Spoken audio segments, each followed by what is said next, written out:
Ẹ̀yin èèyàn ilé ìwò lẹ ṣe gist tẹ̀ní tí a gbọ́. Gist tẹ̀ní tí a gbọ́ wọ́n ní àǹtí wáyẹ́m wọ́n ní ó ní kí kábíyèsí kí ipò máa kúrò nínú palace o. Pé ṣùgbọ́n nǹkan tó ń fẹ́ látọ̀dọ̀ kábíyèsí ni pé kí wọ́n fún un ní Lekki mansion. Wípé tí wọ́n bá ti fún un ní Lekki mansion, ó máa move lọ síbẹ̀. Òun á dẹ̀ kúrò nínú palace. Ẹ̀yin èèyàn ilé, nǹkan tá a gbọ́ tí àǹtí wáyẹ́m sọ nìyẹn. Allegedly o, ẹ jẹ́ ká jọ wọnú gist yìí. Tó bá jẹ́ ìgbà àkọ́kọ́ ní tí ẹ̀ ń darapọ̀ mọ́ channel mi, èmi ọmọ yín Máṣọlá mú kí yín káàbọ̀ sí orí Máṣọlá Gist TV. Ṣé àlàáfíà ni ẹwà gbogbo lè ń kọ́? À ń sọ̀rọ̀ nípa celebrity gist, royal gist, politics àti gbogbo nǹkan tó ń ṣẹlẹ̀ ní agbègbè orílẹ̀-èdè bàbá wa ní ilẹ̀ Nàìjíríà.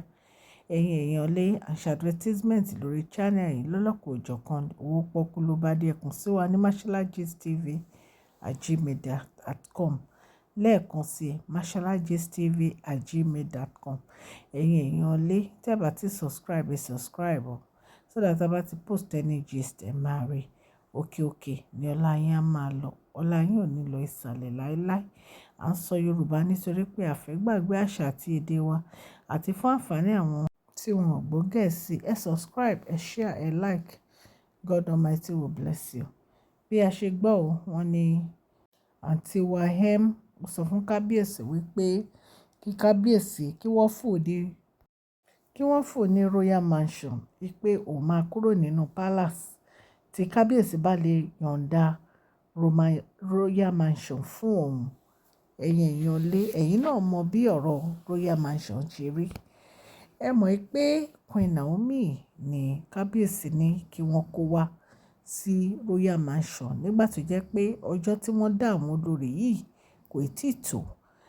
Torí ẹ̀ wọ́n ní kábíyèsí ní àwọn láìkí bí Queen Naomi ṣe ń sun ìta wípé ìyàwó àwọn ni Queen Naomi, wọ́n ń ṣe àlè.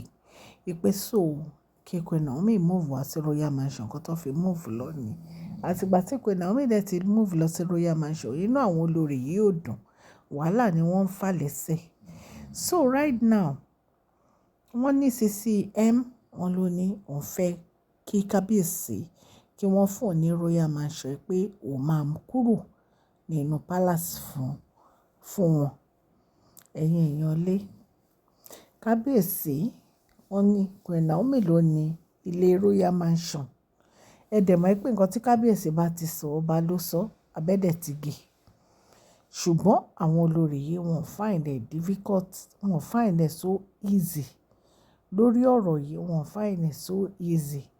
Wọ́n fa wàhálà lórí ọ̀rọ̀ yìí. Ẹ̀yin èèyàn lé, ẹ dẹ̀ mọ̀ wípé kábíyèsí ti sọ fún wọn ní ẹnu gate wípé wọ́n ní list àwọn tó máa wọ royal mansion. So tó bá ti dé royal mansion, anybody tó bá ti dé royal mansion list yẹn náà máa lọ wò. Tó bá jẹ́ ẹni tí wọ́n kọ orúkọ ẹ̀ sí ni wọ́n máa lé, wọ́n ò ní jẹ́ kó wọlé. Wọ́n máa ní kó padà láti ẹnu gate ni. So mo feel pé gbogbo àwọn nǹkan tó ń ṣẹlẹ̀ yìí sí kábíyèsí àti àwọn olórí ó gba àdúrà because I just don't understand why tó jẹ́ pé ní ìsìn ni MARIAM máa ní òun fẹ́ ilé royal mansion. Mi ì mọ̀ why. Anything tí Queen Naomi bá ti láwọn fẹ́ báyìí, ẹ̀yin olórí especially MARIAM àti olórí Ronke ẹ̀fẹ̀ náà ni. Ẹ dẹ̀ mọ̀ pé orí ó ju orí lọ. So right now wọ́n ní MARIAM ní òun fẹ́ ilé royal mansion náà tí kábíyèsí bá fẹ́ kó òun kúrò nínú palace. Ṣé ọ̀rọ̀ nìyẹn? Ó fẹ́ ilé royal mansion. Normally kábíyèsí ò ní ever agree. Wọn ò ní agree because number one, wọ́n dìídì yọ̀ǹda ilé yẹn fún Queen Naomi nítorí pé wọ́n mọ̀ pé Queen Naomi wọ́n ti jẹ ìyà lọ́pọ̀lọpọ̀, wọ́n ti jẹ ìyà, wọ́n dẹ̀ bá wọn jìyà náà. So ìgbà tá a gbọ́ gist a ní ká mú wá fún ẹ̀yin ará ilé. Ṣé ẹ̀yin rò pé kábíyèsí máa yọ̀ǹda royal mansion fún CCM? Ẹ comment, ẹ jẹ́ ká mọ̀ bí ẹ ṣe feel. ẹ jẹ́ ká mọ̀ bí Kabiyesi ṣe máa accept proposal MARIAM yìí. Ẹ fi comment section yín sí under gist kájọ torchlight sí, ṣùgbọ́n èmi mọ̀ pé Kabiyesi ò ní gbà. Kabiyesi máa sọ fún yín pé kò possible o, àwọn ò lè ṣe yẹn. Tó bá fẹ́ kó palace, you are free to move on with your life. Nǹkan tí Kabiyesi máa sọ fún yín. So ẹ̀yin ará ilé, etí tẹ́ fi ń gbọ́ mi ò ní di, ọwọ́ tẹ́ fi ń tẹ subscribe, like oníkan ìsàlẹ̀ àpò. Okay, ní ọlá yín á máa lọ. Please share this video, like and subscribe, and give this video thumbs up. God bless you all.